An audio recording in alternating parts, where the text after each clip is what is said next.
Today we're going to be looking at the new Raycast node coming in Blender 5.1 for both Cycles and Eevee. It allows us to access ray information right in the shader menu, allowing us to create some really cool materials. For example, this cool X-ray effect in Eevee, it allows us to create better subsurface scattering with thickness maps, and you can even do things like cool stroke effects all within one material in Blender Cycles. Now in this video, I'm going to show you 3 different ways you can use this node, and then we're also going to show some practical examples, and I'm going to link you out to some great tutorials I found on it to follow up after. So with that being said, let's dive in. Now I'm just going to start by demonstrating the most basic form of the Raycast node utilizing the default cube in a plane here. So on my plane here, I have a material, and in the shader menu, we can now access the Raycast node. Now previously, we could access this information through geometry nodes, but it required a pretty complex setup, and this greatly simplifies what we can do with this node in shaders. Now, if you don't know, in 3D, rays are light rays that bounce around the scene. So for example, we have light rays bouncing all around this object here, across the scene, off other objects, and back all towards the camera or the view, so that we can determine the lighting and rendering of our scene in its most basic form. Now, what the Raycast node allows us to do is take a look at these rays and return that information in a way that we can use it. If you'd like to support the channel, check out the winter sale on Superhive, where all of our products are 25% off. We just added a new push apart field in the MoGraph toolbox, making it so that none of your instances intersect.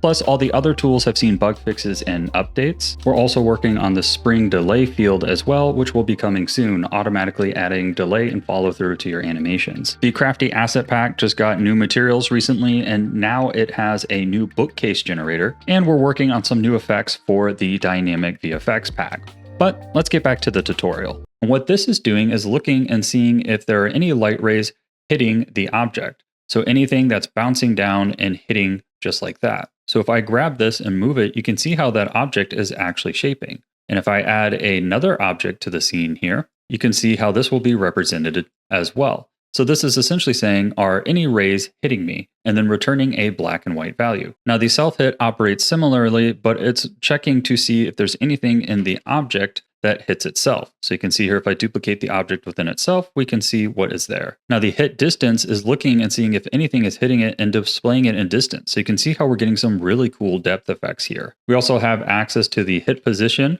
which will display the position of all the objects hitting it, and the hit normal, which we can actually use to create some really cool outline effects, which we'll talk about later. Now, if we look at a couple of the options here, you can see that we have the isHit option. We can then feed these into other elements. So for example here, if I take the isHit, feed it into the factor here, plug this into a node, we can make anything that is hit by our object emit this red glow. So you can see how as we start to build upon this, it will get very powerful. So let's take a look at some practical examples of how we can use this. Now, one cool way to use this node is to actually use it to create a thickness map. Now, thickness maps allow us to do things like create more realistic subsurface scattering. So let's take a look at how to create that. Now, unfortunately, I've only been able to get this particular effect to work in Cycles. However, many of the other Raycast effects in this video will also work in Eevee. So first, what we're going to do is add a Raycast node, and we're going to use the hit distance. We're going to want to get all the rays that are incoming onto our object here. So we're going to add a geometry node, look at incoming here, but we're going to want to reverse the direction of those rays and how they're displayed. So we'll look for a scale here, set this to -1. We'll take that vector and plug it directly into the direction. And already you can see we are getting the thickness of our object here. But I want a little bit more control of this. So if I come up here, I can add a map range node and drag this on here. Now, first of all, subsurface scattering works with white being true and black being false. So if we come down here and set this to 1 to 0, we can invert that effect. And now we can see all the thickest parts are black and all the thinnest parts are white. However, most of it's see-through, so let's bring this value way down so that only our edges and thin parts are displaying as white. Now, if we grab this and go to a smoother step, we'll get a more gradual fall off. Now, I'm going to show an example here on Suzanne, and then I'm going to open a project file I have and show a practical example. Let's take a look at subsurface scattering on our object here. I have a bright light behind our Suzanne here to show as an example. Now, if I turn the subsurface scattering up, you can see how it's starting to bring the light through the ears and the edges of the face. But you can also see that it kind of gives our entire object this almost kind of waxy, transparent look. So we're starting to see some discoloration within the skin here because some light is seeking through. So if we use our thickness map, we can make it so that it only does subsurface scattering on the thinnest parts. So we will grab this BSDF node here, plug this back into the surface. We take this map range result, plug it here into the weight. You can see now we're only getting subsurface scattering on the thin parts of our mesh. So here you can see I have a little wax candle scene that I created of this little poor guy being burnt to death. And I initially just had a subsurface scattering of set to 0.5 because when I turned it up, I got that waxy look. And back then, I didn't really have an easy way to access a thickness map.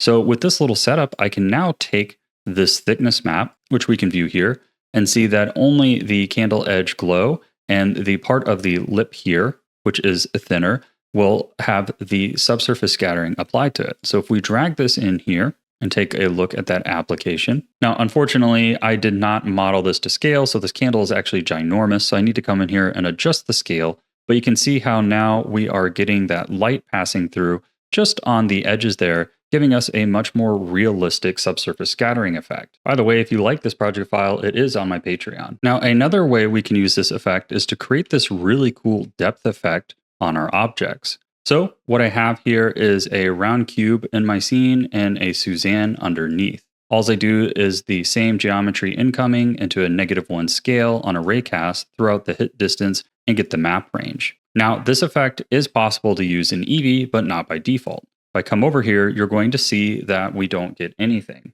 So we need to do a few things. First, we need to turn on ray tracing and make sure the method is set to screen trace. Then we need to grab our material here, come down to the settings and set it to blended. Now, I don't know if this is a bug from the beta, but it only seems to work if there's some transparency. So here I have a mix shader set to 0.999. I'm going to plug this here into the shader, plug the result here into our emission here with the transparent mixed on top. And now we can get that same depth effect in Eevee as well. Now, another cool thing is that we have the hit normal here, which shows us all the normals of the objects hitting here. So we have access to additional information than we did before. Now, we could use this in some interesting ways, for example, to create an edge glow. As you probably already know, you can use a layer weight node here to create the edge glow on objects. However, this only looks at that outcoming object. But if we plug the hit normal here into there, you can see that it is working across all of the objects intersecting. You can then combine things like the hit normal with hit distance and mix them together